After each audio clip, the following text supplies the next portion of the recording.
If you've ever lived under an HOA, you know there are rules. Then there are rulers. And in my neighborhood, that ruler was Mary Ann Holloway. Mary Ann wasn't just the president of the Homeowners Association. She acted like she personally owned every brick, bush, and blade of grass in Brookfield Estates. She drove a pearl-white luxury SUV that she never stopped talking about. It's a $100,000 vehicle, she'd say loudly, as if the price tag made her royalty. I had lived in my house for 12 years. 12 peaceful years. Until she moved in.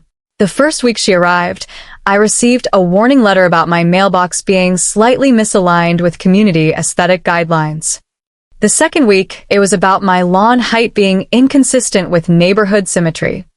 By the third week, I had 3 separate violation notices for things that had never been a problem before.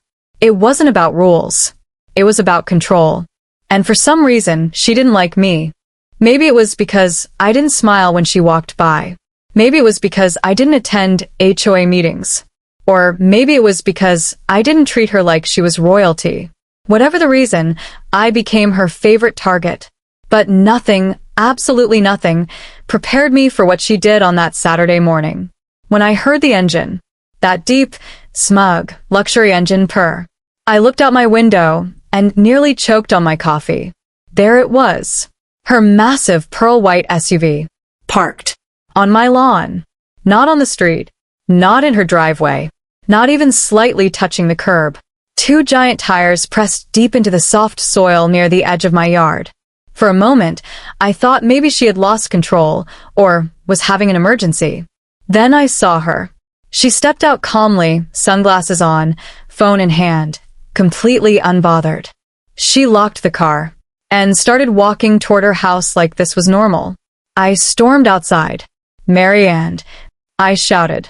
She turned slowly, removing her sunglasses like she was in a courtroom drama. Yes. You're parked on my lawn. She looked down at the tires, then back at me. Oh, that. Yes, that. She waved her hand dismissively. The street's getting repaved. I needed temporary space. It's only for a few hours. That's not your property. She smiled. That tight, patronizing smile.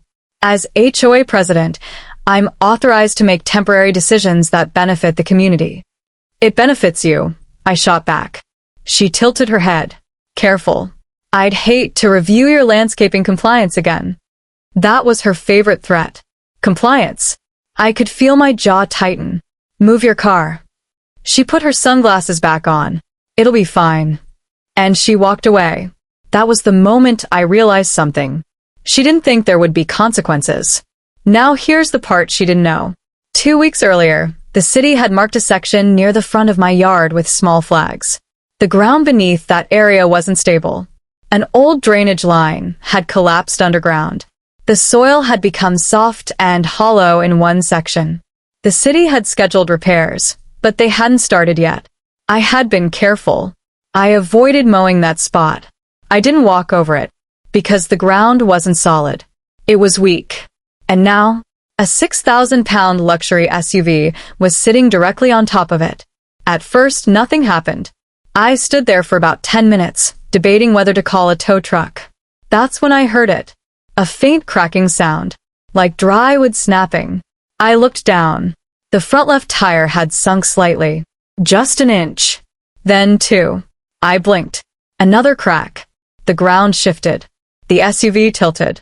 Slowly. Then suddenly, the soil gave way like a trapdoor. The front half of the vehicle dropped violently into the earth with a thunderous crunch. The hood slammed downward. The front bumper disappeared into a collapsing sinkhole. The rear tires lifted briefly before slamming back down. Car alarms exploded into the air. Birds scattered from trees. And I just stood there, frozen, watching as Mary Ann Holloway's $100,000 pride and joy was swallowed by the very ground she had claimed authority over. Her front end was buried at a 45-degree angle. Steam rose from beneath the crumpled hood. The driver's side door wouldn't even open because it was pressed against the collapsed earth. And that's when she came running. "What did you do?" she screamed. I slowly turned toward her. "I told you to move it, Ewan."